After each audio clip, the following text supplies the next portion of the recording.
Bismillahirrahmanirrahim. Assalamualaikum warahmatullahi wabarakatuh. Alhamdulillah, segala puji bagi Allah, Tuhan semesta alam, yang telah memberikan kita rahmat dan karunia-Nya lah kita dapat berkumpul dalam kondisi sehat walafiat tanpa kekurangan apapun. Yang kedua kalinya, marilah kita bersalawat kepada baginda Nabi Muhammad SAW. Semoga kita mendapatkan syafaat di yaumul akhir kelak. Amin ya robbal alamin. Di sini pada kesempatan kali ini saya ingin menjelaskan ceramah singkat yang berjudul sabar. Apa itu sabar?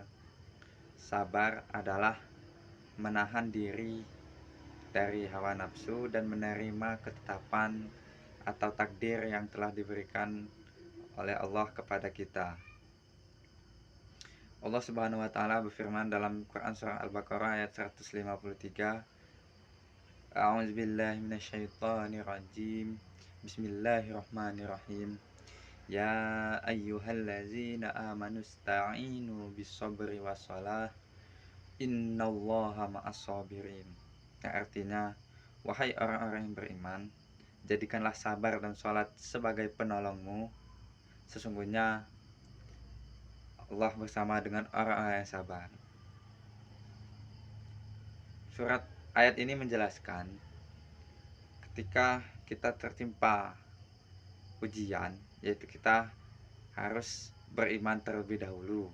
Yang tentunya beriman, bersabar, dan sabar ini tidak semerta-merta hanya diam menerima keadaan, tetapi juga berusaha dan tetap beribadah dan melaksanakan apa yang diperintahkan dan menjauhi apa yang dilarangnya.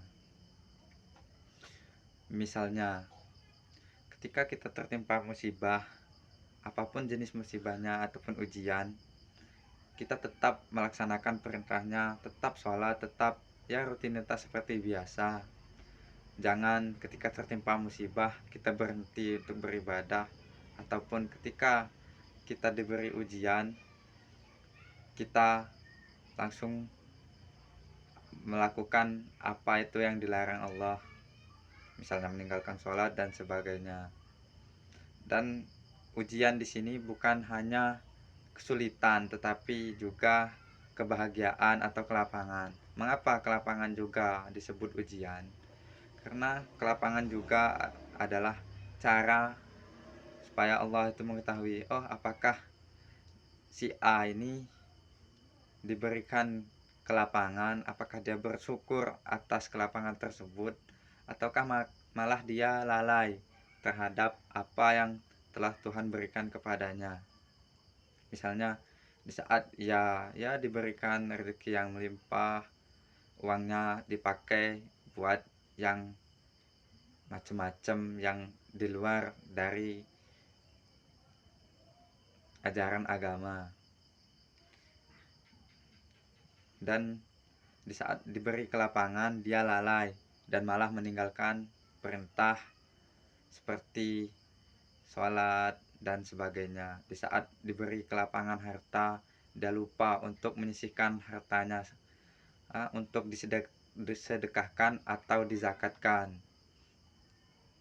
Nah, tentunya di saat kita mengalami ujian, ya kita harus bersabar. Walaupun ujian itu berat, kita harus tetap mencari jalan keluarnya, bukan hanya diam saja menunggu kesabaran tersebut. Kita cerita kepada Tuhan, cerita kepada Allah tentang apa masalah, dan kita meminta jalan keluarnya. Itu saja yang bisa saya sampaikan.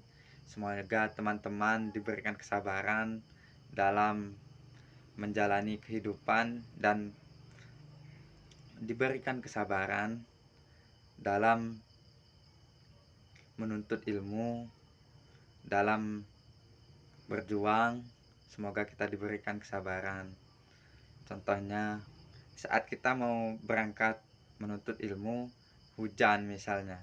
Jangan hanya kita bersabar, tetapi kita berusaha dengan mencari ya mantel ataupun jas hujan supaya kita bisa tetap berangkat ke kampus tersebut.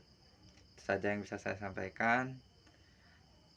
Saya akhiri, billahi taufiq wal hidayah. Wassalamualaikum warahmatullahi wabarakatuh.